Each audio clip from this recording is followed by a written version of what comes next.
दोस्तों, आज की कहानी किसी फिल्म के स्क्रिप्ट नहीं बल्कि प्रयागराज की सड़कों पर बिखरी हुई एक बेटी की हड्डियों की दास्तान है। एक 17 साल की मासूम लड़की जिसे लगता था कि उसे उसका राजकुमार मिल गया है, लेकिन उसे क्या पता था कि वही राजकुमार उसके लिए मौत का फरमान लेकर बैठा है। इंस्टाग्राम की एक रिक्वेस्ट, एक झूठा वादा, तुझे रानी बनाकर रखूंगा, और फिर एक ऐसी हत्या जिसने पूरे उत्तर प्रदेश को हिला कर रख दिया। आज डिकोड करेंगे प्रयागराज का खुशी पाल मर्डर केस। कहानी शुरू होती है प्रयागराज के सराय इनायत इलाके से। यहाँ रहने वाली 17 साल की खुशी पाल, जो 9th क्लास की स्टूडेंट थी, अपनी 4 बहनों में से दूसरे नंबर पर थी, एक हंसते खेलते परिवार की बेटी। लेकिन इस कहानी में एंट्री होती है अस्मित वर्मा की। अस्मित जो खुद एक 17 साल का इंटरमीडिएट का स्टूडेंट था। इन दोनों की मुलाकात हुई कहाँ? आजकल के सबसे बड़े डेटिंग ऐप पर, इंस्टाग्राम। दोनों के घरों के बीच 30 किलोमीटर की दूरी थी, लेकिन डिजिटल दुनिया ने इन्हें करीब ला दिया।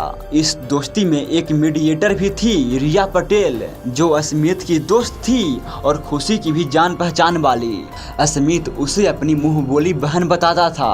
दोस्तों, बात तब बिगड़ने लगी जब दोनों के घर वालों को इस रिश्ते का पता चला। दोनों ही नाबालिग थे। घर वालों ने विरोध किया, यहाँ तक कि अस्मित की उसके पिता ने पिटाई भी की। लेकिन खुशी उस पर भरोसा कर चुकी थी। वे शादी के लिए दबाव बना रही थी। दूसरी तरफ अस्मित शायद इस रिश्ते से तंग आ चुका था, या फिर उसके दिमाग में कुछ और ही खिचड़ी पक रही थी। डेट याद रखिए, 20 अप्रैल 2026। खुशी ने एक बड़ा कदम उठाया। वे घर से भाग गई, लेकिन वे अकेली नहीं गई। अपने साथ घर की मेहनत की कमाई, भारी मात्रा में सोने चांदी गहने और 2000 कैश लेकर निकली। उसे लगा था वे अपना घर बसाने जा रही है। अस्मित उसे लेकर गया सरदा सहायक नहर के पास। अंधेरी रात, सुनसान जगह, वहाँ शुरू हुई उनकी आखिरी बहस। अस्मित ने वहाँ वे किया जो कोई इंसान सोच भी नहीं सकता।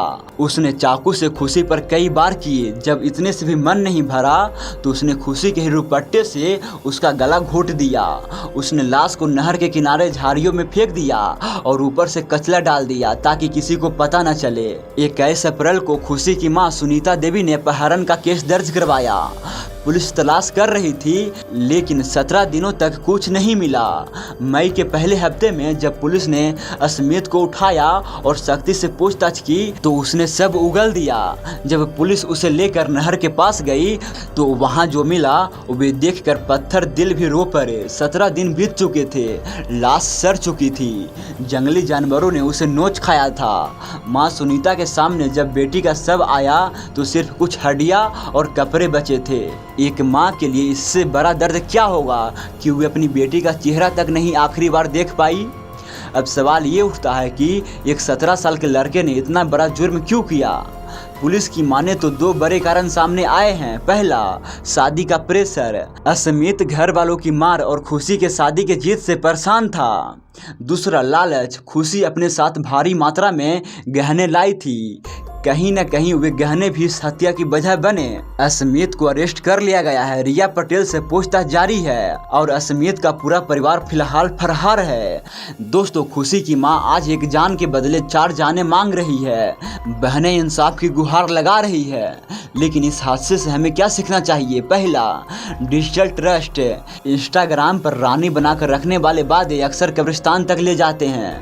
किसी अजनबी पर इतना भरोसा मत कीजिए कि आप अपना घर छोड़ दें। दूसरा, पेरेंट्स की बात। माँ बाप जब किसी रिश्ते के लिए मना करते हैं तो उनके पीछे उनका डर और अनुभव होता है। तीसरा, लालच। अगर आप किसी के लिए गहने या पैसे लेकर जा रहे हैं तो याद रखिए आप अपनी सेफ्टी को खतरे में डाल रहे हैं।